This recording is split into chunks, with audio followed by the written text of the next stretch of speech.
প্রিয়, খোঁজ নেওয়ার মানুষের অভাব নেই তার, তবুও সে খোঁজ নেয় আমার। ভালোবাসার মানুষের অভাব নেই তার, তবুও সে ভালোবাসে আমার।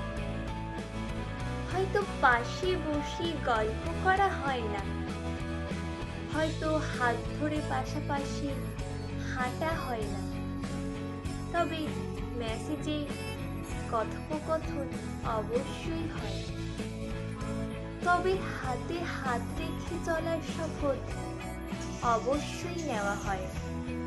হয়তো সকালে চোখ খুলেই তার চেহারাটা সামনে আসে না, তবে কল্পনাতে তার হাসি মুখটা অবশ্যই আসে।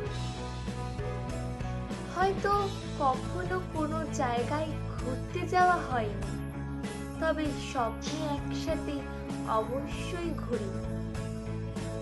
আর যাই হয়ে যাক, তুমি ভুলো না আমায়। দিন শেষে এইটুকুই প্রার্থনা করি।